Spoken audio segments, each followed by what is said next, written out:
Hello friends, welcome back again to your favorite channel, Ancient Technology.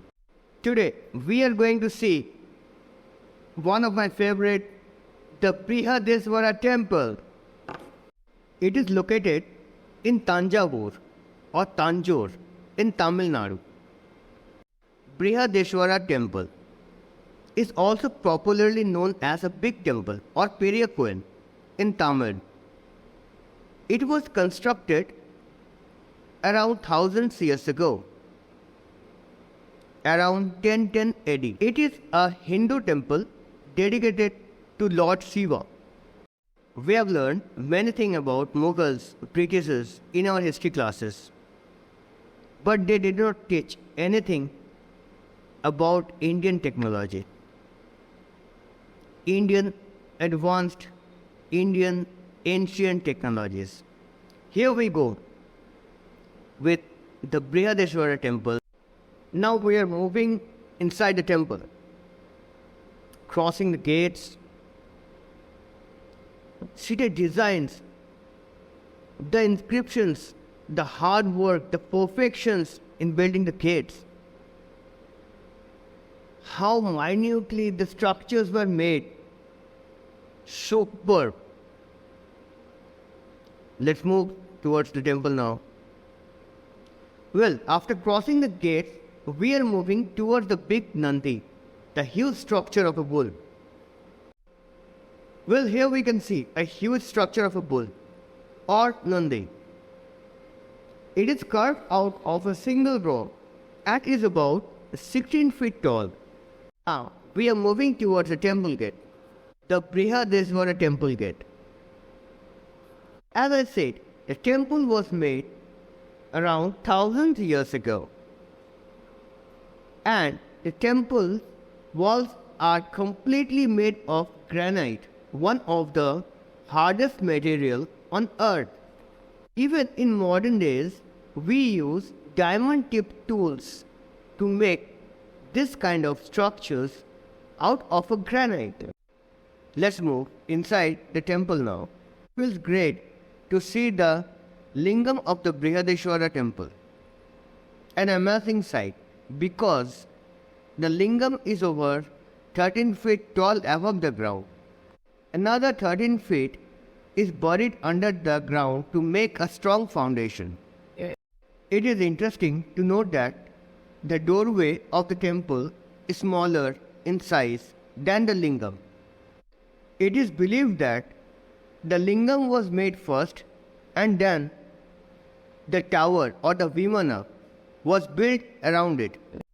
Before we do focus on the ancient technologies of the temple, let me tell you something about the temple. A small introduction about the temple. It is said that around 60,000 tons of granite were used to build this temple. The height of the temple is 200 feet, and the main shrine of the temple is the highest pyramidal shrine in South India. It is said that the weight of the dome is around 80 metric tons and was transported to the top of the structures via a gently sloping ramp that was 4 miles long. It is said that the rock used or the granite used in the temple came from neighboring states. It took around 25 years to sculpt those rocks and more than 9 years to arrange them in order. The temple is not only famous for the spiritual importance but also as an art gallery and attraction to the community. The stones here have not been glued to each other in any way, but the stones have been cut and fixed to each other in such a way that they can never be separated. In this temple, we can see some solid evidence that the ancient Indians were well connected to the rest of the world. The temple was built around 1000 years ago. You can see a plenty of gods and saints carved on the temple tower. What is this structure?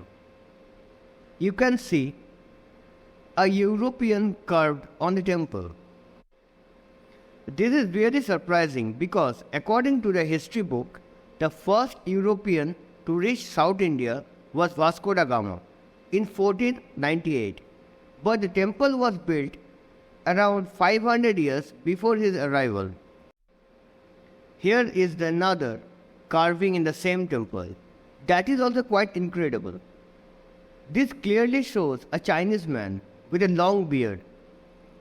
But how were these international communications possible without advanced technology at that time? I have personally visited the temple and really got mesmerized by seeing all this European structure and this Chinese man structure. I tried to figure out the possibility of international connections at that time. If the ancient people had the technology, had the knowledge to fly from one planet to another, from one part of the universe to any place or any part of the universe, then it does not seem mysterious if we get the structure of other countries' people in Indian temple. We can get many evidence of Vimana in Ramayana and Mahabharata. Well, the thing is, if we consider any temple of ancient age, the basic structure of the temple is almost same. It's made of a Garbhagriha and a Vimana. These two words are the most interesting part of any ancient temple, especially the Vimana. What does a Vimana word indicates? Just simply a flying machine. As I say in all my videos that these Vimanas are not just a flying machine, but also had some advanced mechanism that point out towards the concept of time travel. Ancient India was not only a land of philosophy and religion, but also a fertile ground for science and technology. It is clearly mentioned the use of aircraft in ancient time. Check out this news. The news says a Vimana has been found in a cave in Afghanistan. When a group of soldiers discovered a cave where, as per the report, found a 5,000 years old Vimana. When 8 US soldiers from different groups approached the Vimana and tried to figure out its time machine, got started and all the 8 soldiers got vanished. Well, let's come to the end of this video. Thank you for watching my video. Please do like and subscribe my channel. Thank you. Thank you very much for your time. Take care.